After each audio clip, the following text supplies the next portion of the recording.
साईं तेरे चरणों में कोटि प्रणाम। साईं तेरे चरणों में कोटि प्रणाम। साईं तेरे चरणों में कोटि प्रणाम।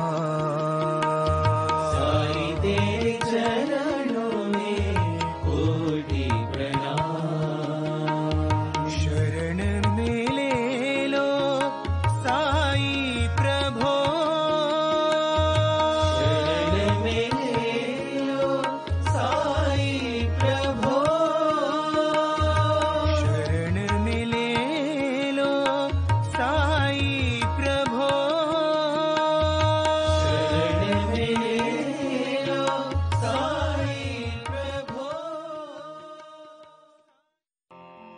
नमस्कार, साई वाणी में आप सबका स्वागत करता हूं। आज मुझे बड़ी खुशी हो रही है।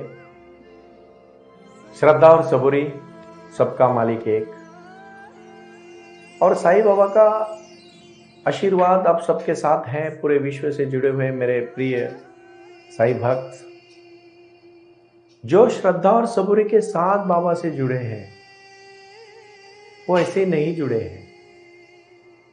उनको कुछ ना कुछ जीवन में अनुभूति मिली है, और उन सभी भक्तों को मैं आज कहना चाहता हूं कि श्रद्धा, आज मैं पहली बार साईं वाणी को प्रारंभ करते हुए बाबा ने जो अपने जीवन में जो 2 मूल मंत्र दिए हैं, उसमें से एक मूल मंत्र के ऊपर बोलने वाला हूं, और वो मूल मंत्र है श्रद्धा, ट्रस्ट, विचार और विश्वास। स्वामी विवेकानंद जब अमेरिका में गए तो उन्होंने कहा कि आप में श्रद्धा है और आप प्रार्थना करोगे तो पर्वत भी हिल सकता है। अभी वो तो तार्किक लोग हैं, पश्चिम के लोग, वो दार्शनिक हैं, वो ऐसे ही किसी बात को हाँ नहीं कहते। तो एक महिला, बुजुर्ग महिला थी, उन्होंने कहा मेरे घर के तो पीछे बहुत बड़ा पर्वत है और मुझे बहुत परेशानी है उस पर्वत से, उसके कारण हवा नहीं आती है और बारिश के समय ज्यादा पानी आता है, तो मैं तो बहुत परेशान हूं, आज मैं जाके देखती हूं। और वो घर जाके बोलती है पर्वत हट जा। 2 बार कहती है, 3 बार कहती है, 2 दिन कहती है, 5 दिन कहती है, और आखिर में बोलती है मुझे पता था पर्वत नहीं हटेगा, क्योंकि पर्वत वही के वही था। तो फिर उसने कहा मुझे पता था पर्वत नहीं हटेगा, मतलब पर्वत को हटाने की बात करते समय भी उसके मन में था कि पर्वत नहीं हटेगा। मतलब कुछ ना कुछ, कहां ना कहां संदेह था। संदेह मत करो, श्रद्धा रखो। ऐसे ही कहानी जब बताता हूं ना, तो ये कहानी आप ठीक से सुन लेना, क्योंकि श्रद्धा का महत्व और श्रद्धा का जीवन परिवर्तन जीवंत अनुभव के साथ मैं आपके साथ आज साझा करने वाला हूं, शेयर करने वाला हूं, बातचीत करने वाला हूं, वार्तालाप करने वाला हूं। एक गांव में बारिश बहुत दिनों से नहीं आई, तो लोगों ने इकट्ठा होकर किया आज शाम को जाके भगवान से प्रार्थना करेंगे कि बारिश आनी चाहिए, बारिश आनी चाहिए, बारिश आनी चाहिए। मुखिया ने ऐलान किया तो सब लोग आ गए। जैसे ही सब लोग आ गए, सब गांव के लोग इकट्ठा हुए। शाम को एक जगह पे एक लड़का भी आया 8-9 साल का, और आते समय छाता लेके आया। देखो धूप के दिन थे, शाम हुई थी, बारिश नहीं थी, फिर भी वो लड़का छाता लेके आया। तो मुखिया ने पूछा बेटा सब लोग आए, इतने सारे लोग आए हैं, तू छाता क्यों लेके आया? बोला मुखिया जी आपने बारिश आने की प्रार्थना करने के लिए बुलाया है, तो बारिश तो आएगी, तो फिर छाता तो चाहिए ना। मुखिया उसके ऊपर डांटे, बोले कितना पागल लड़का है। पागल वो लड़का नहीं है भाई और बहनों, वही लड़का अच्छा दिमाग वाला है, बाकी सब पागल है क्योंकि भगवान के ऊपर संदेह करते हैं। वो लड़का इतना इनोसेंट था, उसकी प्रार्थना सुन के बारिश भी हो सकती थी, लेकिन बाकी लोगों के मन में इच्छा नहीं थी कि बारिश हो जाए। हम चाहते हैं हम ध्यान करें, लेकिन हो नहीं पाता। अरे करना ही नहीं है आपको, करने के पहले आप बोलते हो नहीं पाता है, तो कैसा हो जाएगा? नहीं होगा।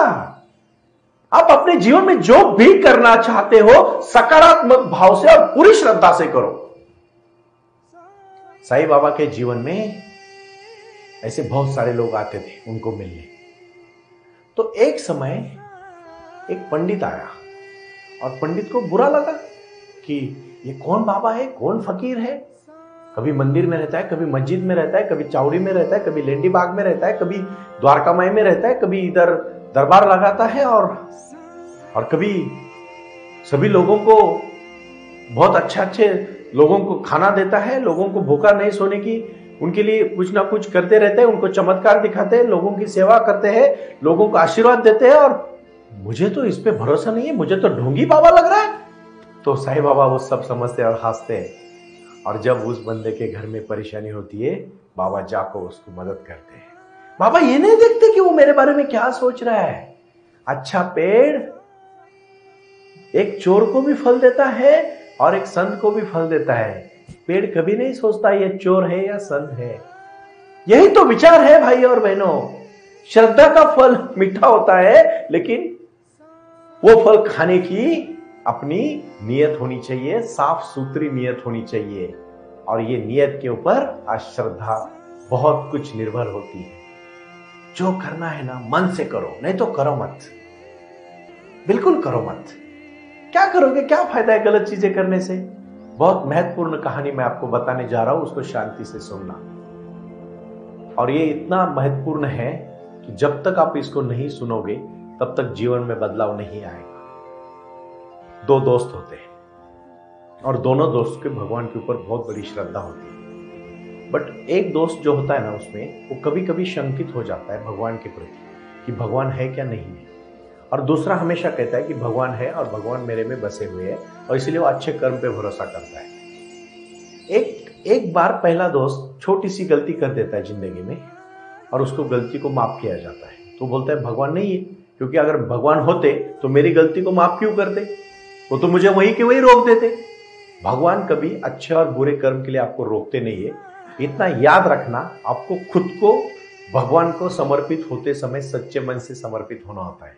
और कुछ सालों के बाद जो चोर बन के काम करने लगता है, उसकी चोरी पकड़ी जाती है और वो जेल में चला जाता है। लेकिन जो हमेशा सोचता है कि भगवान है, मैं बुरा काम नहीं करूंगा, वो एक दिन राजा बन जाता है। राजा एक बना क्योंकि उसने सोचा समझा कि भगवान है और कभी बुरा काम नहीं किया। इसके कुछ बुरे कामों को भगवान ने साथ दिया, ऐसा उसने सोचा, गलत श्रद्धा रखी और फिर उसको फल जो मिलना था वो मिल गया।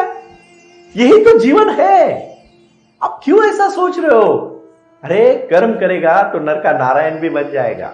जो कर्म आप करते हो ना, उसी से फल मिलेगा। ये मत सोचना कि कोई आके करेगा। जो भी करना है आपको ही करना है, आपको ही करना है और आपको ही उसके फल खाने या आपको ही वो भुगतना है।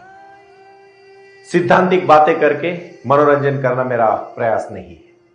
सच्ची और कहानियों के माध्यम से आपके जीवन में बोध लेना और उसमें से आंख खोल के सच्चाई के मार्ग पर चल के एक दिन पहुंच जाना, ये मैं आपको सिखाने के लिए आया हूं। मेरे कॉलेज के फ्रेंड्स को मैं कहना चाहता हूं, पढ़ाई के बारे में कमजोरी करोगे, मैं नहीं कहता कि आप पूरे ध्यान पढ़ाई में लगाओ। मैं इतना जरूर कहता हूं किसी एक चीज में मास्टर हो जाओ। एक कला आपके अंदर होनी चाहिए जो आपको भूखा न रहने देगी। लेकिन याद रखना, जितनी सच्चाई, लगन और मेहनत से करोगे उतना आगे जाओगे। आप बोलोगे आगे कहां जाना है, कहां पहुंचना है? हमें जीवन में बहुत आगे जाना है। हमारे लक्ष्य को पाना है और हमारा लक्ष्य होना चाहिए सुख, शांति, समाधान, समृद्धि। सुख, शांति, समाधान, समृद्धि, ये सब आएगी, लेकिन साईं का आशीर्वाद के ऊपर श्रद्धा होनी चाहिए। छोटी छोटी कहानियां मैं साईं बाबा की जब बताता हूं तो आप सबको मैं धन्यवाद देना चाहूंगा। और इसलिए धन्यवाद देना चाहूंगा कि आपको आगे जाके बहुत कार्य करना है। तो इसी बात को मैं कहना चाहता हूं कि हमारे जीवन में श्रद्धा रखोगे सब कुछ पाओगे। साईं बाबा के प्रति श्रद्धा रखोगे, अपने जीवन में क्रांति लाओगे। और इसलिए मैं कहना चाहता हूं, संत जीवन पावन है, एक सच्ची आत्मानुभूति, ईश्वर से मधुर प्रीति, संत जीवन लीलामय है। संत हृदय करुणामय है, भक्तों के लिए सर्वस्व त्याग, जीवन से पूर्ण वैराग्य, संत जीवन आत्मा होती है। संतों का मन कोमल है, सबका दुख सबका अपना ही दुख माना जाता है। भक्तों का सुख अपना सुख, संत जीवन निष्काम है। संत का रूप सगुण ब्रह्म है, भक्तों को देना वरदान, जागृत करना अंतर्ज्ञान, संत जीवन महान आदर्श है। संत चेतना कालातीत है, स्थूल शरीर से भी बाहर, अजर अमर और अनंत, संत जीवन अपरंपार है। संत जीवन अपरंपार है। साईं बाबा का जीवन एक संत का जीवन है। उन्होंने कभी अपने खुद के प्रति नहीं सोचा, अपने भक्तों के लिए उन्होंने सब कुछ समर्पित कर दिया। अंत समय जब आया तो बाबा ने कहा कि एक वीट है मेरे हाथ में। उनके हाथ में कुछ नहीं था, सिर्फ एक वीट होती थी, और वो वीट जब वो लेके चलते थे तो उन्होंने एक संदेशा दिया था कि ये वीट जिस दिन टूट जाएगी समझना उस दिन मेरे जिंदगी का आखिरी दिन है। साईं बाबा ने अपने जीवन में जो कार्य किया है वो सिर्फ और सिर्फ अपने भक्तों के लिए किया है। माता पिता शास्त्र एवं मतलब ये बात आप समझो, माता पिता शास्त्र एवं गुरुजनों का आदर करने वाला चिर आदरणीय बन जाता है। साईं के जीवन का जो संसार है वो अपने भक्तों के लिए है और कुछ नहीं। उन्होंने कभी अपने खुद के लिए कुछ नहीं किया। मैं फिर से कहना चाहता हूं, साईं भक्ति में अगर आपको तल्लीन होना है, साईं बाबा के विचार है, साईं भक्ति का प्रथम चरण, साईनाथ को करो वरण, शिरडी समाधि के पास जाओ, प्रणाम करो और फूल चढ़ाओ। मैं कुछ इस श्रद्धा के प्रति आपको मैं कहना चाहता हूं। अब इस बात को जरा ध्यान से सुनिएगा। साईं भक्ति का प्रथम चरण, साई को करो वरण, शिरडी समाधि के पास जाओ, प्रणाम करो और फूल चढ़ाओ। साई भक्ति का द्वितीय चरण, साईनाथ की ले लो शरण, घर में मूर्त फोटो सजाओ, रोज साई का भोग लगाओ। बाबा अपने जिंदगी भर भूखे हुए लोगों को खाना देते रहे। बाबा को जब अपने घर में अगर फोटो है और अपने घर में मूर्ति है तो याद रखना, घर में सभी बच्चों फैमिली के साथ, परिवार के साथ बैठ के हाथ मुंह धो के अच्छी तरह से प्रसन्नता के साथ बाबा को भोग चढ़ा के आप अपना खाना खाओगे ना तो प्रसाद होगा। बहुत महत्वपूर्ण है कि मेरी कोई भी बहन घर में किस तरह से कितने प्रसन्न मन से खाना बनाती है। मैं क्यों कहना चाहता हूं ये बातें? आपको लगेगा सिद्धांतिक बातें करने से क्या होता है? बातें करने से बहुत कुछ होता है। सकारात्मक सोच होनी चाहिए। एक दो पेड़ लगाओ घर के सामने और एक पेड़ के सामने जाके हर दिन गाली दो, बुरा बोलो, एक पेड़ के सामने संस्कृत श्लोक बोलो, देखो 8 दिन के बाद कौन सा पेड़ फला है, फल फूल से भर रहा है और कौन सा फल एकदम हरा है और कौन सा खराब हुआ है। क्यों? शब्द। शक्ति भक्ति का ये जो चरण है तीसरा, साई भक्ति का तीसरा चरण है, साई ग्रंथों को करो पारायण, गुरु गीता नित्य पढ़ो, पढ़ते जाओ, गुरु महिमा अंतर के लाओ। साई भक्ति का चतुर्थ चरण है, साई को सदा करो सुमिरन, खाना पीना साई को चढ़ाओ, मन ही मन साई गीत गाओ। भक्तिमय जीवन होना चाहिए। ध्यान और धारणा करोगे, मैंने पहले ही कहा है, साई वाणी को सुनना है, मेडिटेशन करना है, साई ध्यान करना है, साई क्रिया करनी है, साई का भजन करना है। और आखिरी में 5वां चरण मैं कहना चाहूंगा, साई भक्ति का 5वां चरण है, साई भक्तों के छुओ चरण, सत्संग के साई नाम गाओ, भीतर का अहंकार मिटाओ। अपने भीतर का अहंकार जिस दिन मिट जाएगा उस दिन आपका सही दिया आगे चलेगा। और इसीलिए मैं अगली बात करना चाहता हूं, साई भक्ति का जो छठा चरण है, साई काम के, देखो ठीक से सुनो, साई काम में लगा दो मन, हर प्राणी को खाना खिलाओ, साई मंदिरों में लंगर लगाओ। साई भक्ति का 7वां चरण है, माया को समझो दुख का कारण, गलत संगति से दूर रहो, क्रोध ईर्ष्या से अलग हो जाओ। साई भक्ति का 8वां चरण है, साई भाव को कर लो धारण, दुख सुख सारे साई को बताओ, साई स्मृति अंदर से जगाओ, साई बाबा की श्रद्धा अंदर से करो। अपने अंदर से श्रद्धा होनी चाहिए, बाहर से नहीं होनी चाहिए। और इसके लिए मैं कहना चाहता हूं, कुछ कर गुजरने के लिए मौसम नहीं मन चाहिए, साधन तो जुट जाएंगे, संकल्प का धन चाहिए। बहुत बड़ी बात है। वो आए और आकर चले गए, मौन रहे और कुछ कह गए, कुछ था जो बिन बाटे ही बढ़ गया, जल उठे दिए और अंधेरा झट गया। कितना सुंदर जीवन है साईं बाबा का, और यही जीवन है। इसलिए मैं भक्ति का, साई का प्यार का चरण आपको बताना चाहता हूं। हर प्राणी को साई देखते हैं और प्राणी मात्र को भी साई अपने में देखते हैं। और इसलिए मैं आखिरी में कहना चाहता हूं, फिर से साई का ध्यान करो, साई को प्रणाम करो, और साई ध्यान करते समय हर दिन एक एक दिन अपना कदम अपने लक्ष्य की तरफ डालो। इसीलिए मैं कहूंगा, साई प्यार में हो जाओ मगन, हर प्राणी में साई को देखते जाओ, दुनिया के मतलब तुम सोचो, सब कुछ है तुम्हारे पास। साई भक्ति का आखिरी चरण है, हृदय में छुपा ले लो साई चरण। मन में सबसे अलग हो जाओ और साई के में खुद को ही भूल जाओ और साई बाबा में ही श्रद्धा रखो। सबसे महत्वपूर्ण चीज है श्रद्धा। और इसलिए मैं आज फिर से कहना चाहता हूं, जितनी श्रद्धा रखोगे उतना पाओगे।